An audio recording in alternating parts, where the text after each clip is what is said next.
Beralih ke informasi selanjutnya, Panglima TNI Marsikal TNI Hadi Cahyanto bersama dengan Kapolri Jenderal Polisi Listio Sigit Prabowo melakukan kunjungan bersama ke Jawa Timur pada Jumat 9 Juli.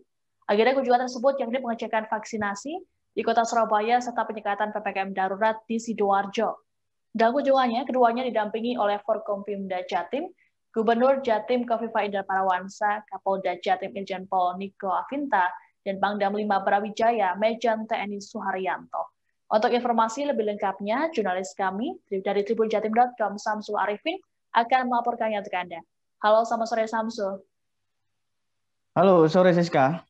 Ya, Samsul, bisa dijelaskan apa saja yang disampaikan oleh Panglima dan juga Kapolri dalam kunjungannya tadi?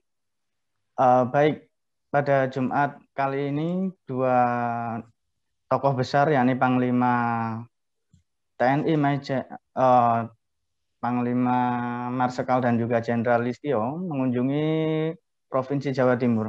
Dalam kunjungan ini meninjau langsung kegiatan vaksinasi dan juga penyekatan atau PPKM darurat. Nah, dalam hal ini apa yang disampaikan oleh Kapolri dan Panglima yakni mengapresiasi Forkopimda Jatim di mana dalam target vaksinasi kini mencapai 165.000.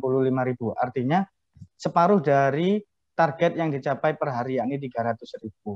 Nah, disampaikan oleh Panglima TNI tadi ada dua strategi dalam vaksinasi, di mana pertama dilaksanakan di puskesmas setempat, dan yang kedua dilaksanakan di kolektif secara massal. Nah, di Surabaya sendiri ada dua kegiatan vaksinasi secara kolektif. Pertama di Grand City Mall Surabaya dan yang kedua berada di Gelora 10 November Tambak-Sari Surabaya.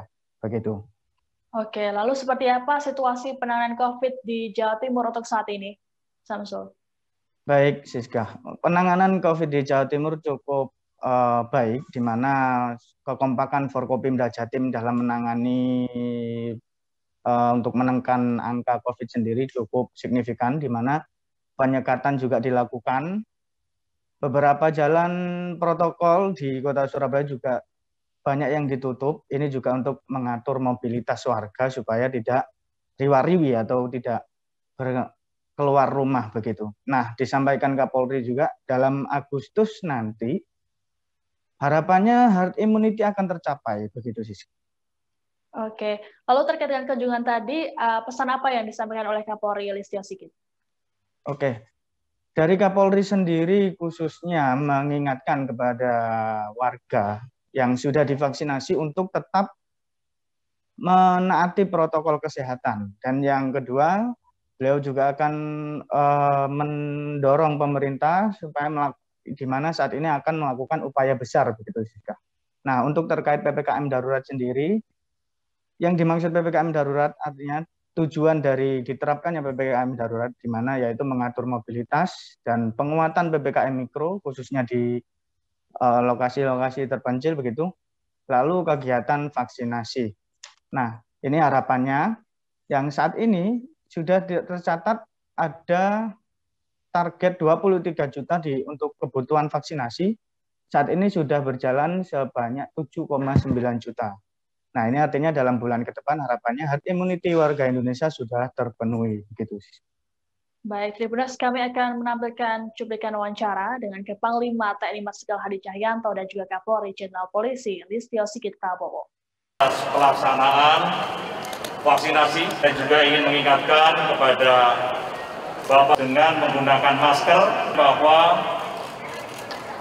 pelaksanaan vaksinasi ada dua strategi. Yang pertama adalah strategi yang dilaksanakan secara reguler di tempat-tempat puskesmas, kemudian di wilayah-wilayah oranye, Polres yang setiap hari melayani saudara-saudara masyarakat Surabaya. Kemudian strategi yang kedua adalah serbuan vaksinasi yang dilaksanakan secara kolektif bersama-sama seperti yang kita laksanakan pagi hari ini dengan jumlah yang besar. Dengan dua strategi tersebut kita harapkan bahwa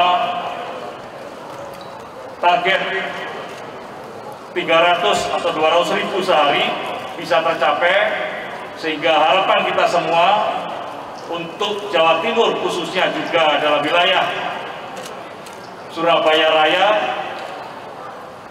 pertengahan Agustus sudah tercapai herd immunity. Menambahkan apa yang disampaikan oleh Bapak Panglima, saya ingatkan kepada seluruh masyarakat bahwa saat ini pemerintah sedang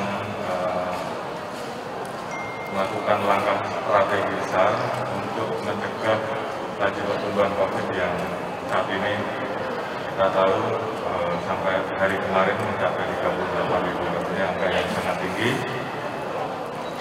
Bor-bor di rumah sakit juga posisinya sangat tinggi, sehingga perlu ada langkah besar. Salah satunya adalah saat ini kita semua melaksanakan kegiatan PPKM darurat, di mana ada 3 hal. Yang pertama adalah mengatur dan membatasi mobilitas, yang kedua adalah penguatan kegiatan di PPKM Mikro, dan yang ketiga adalah kegiatan vaksinasi massal. Terima kasih sudah nonton. Jangan lupa like, subscribe, dan share ya.